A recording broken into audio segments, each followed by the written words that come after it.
İsmi Pünhan, diline kurban, diline kurban. Belin ağrıyor, beline kurban, beline kurban. Beli senden, kemerim benden, küsme cümleden, ay balay gelin. Beli senden, kemerim benden, küsme cümleden, ay balay gelin. Baba Mahmudoğlu 1940-cı il noyabrın 7-sində Qazax rayonunun Muğanlı kəndində anadan olub. Orta məktəbi əla qiymətlərlə başa vurub.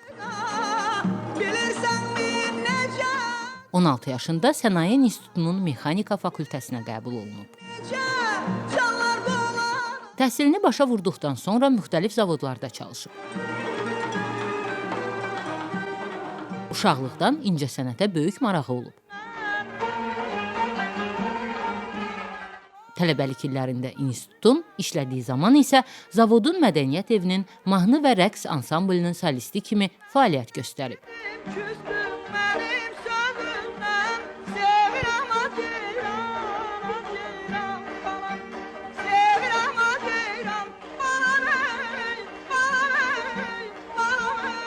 Qrup yoldaşlarının tövsiyəsi ilə 5 il musiqi texnikumunda Seyid Şuşinskinin muğam dərslərində iştirak edib.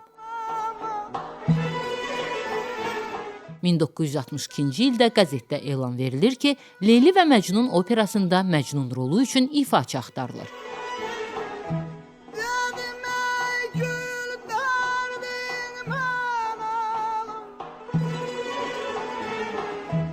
Baba Mahmudoğlu da bu müsabiqəyə qatılır və 153 şəxs arasından birinci olur.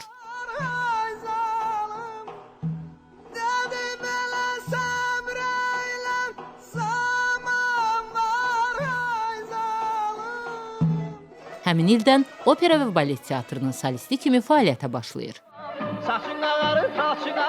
8 il ərzində orada təmənnasız çalışır və baş rolları canlandırır. Aşıq Qəribdə Qərib, Əsli və Kərəmdə Kərəm, Şah İsmail Xətaidə Şah İsmail, Xanəndənin taleyində Mirseyid və s.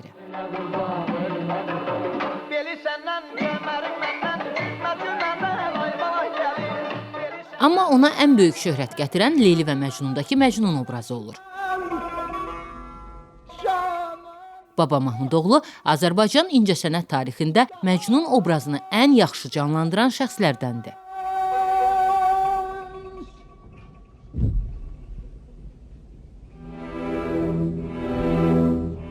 Hətta xanəndə Məcnunun ruh halını anlaya bilmək üçün 6 ay ərzində psixiatriya xəstəxanasına gedir.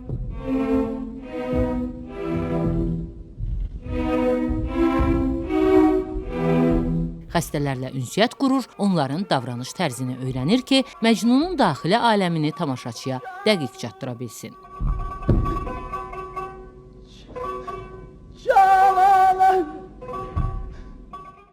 Görkəmli xanəndə Süleyman Abdullayev deyirdi, necə oynayırdısa, elə bilirdik ki, bu insan həqiqətən dəli olub.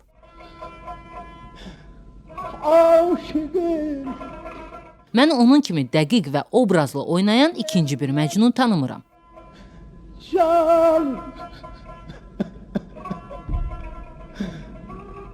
Hətta bir dəfə Məcnunun qayadan yıxıldığı səhnədə hündürdən atılır və huşunu itirir.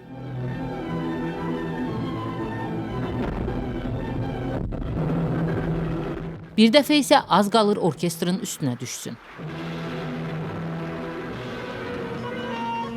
1979-cu ildə Mədəniyyət və İncəsənət Universitetinin Aktyorluq fakültəsinə daxil olur.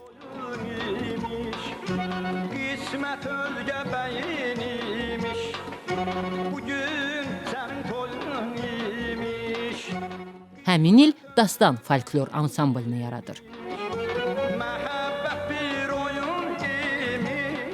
Bu ansamblla birlikdə Norveç, Avstriya, Belçika, Almaniya, Lüksemburq, İran, Nepal, Hindistan, Türkiyə, Tunisə qastrollara gedir.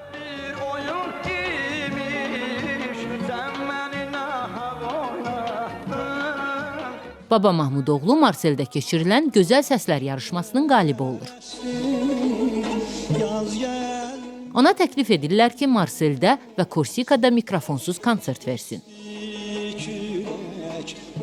Baba Mahmudoğlu ifa edən zaman gözlərini yumub sözləri çox uzadırdı. Bu səbəbdən həmişə dostları onunla zarafat edirmiş. Bir dəfə o, məşq zamanı yenə gözlərini yumub sözü uzadanda, bütün ansambl səssizcə otaqdan çıxır.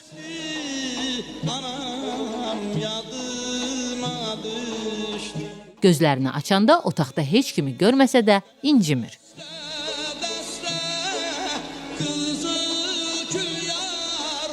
...1982-ci ildə əməkdar artist, 1993-cü ildə isə xalq artisti fəxri adlarına layiq görülür. 1962-ci ildə Amaliya adlı xanımla ailə qurub və 2 övladı dünyaya gəlib. 16 il bir otaqlı Darısqal mənzildə yaşamalı olublar. Kooperativ ev aldığı üçün isə həbs edilib. 2005-ci ildə opera və balet teatrından təqaüdə göndərilir. Həmin il sənətkar insult keçirmişdi.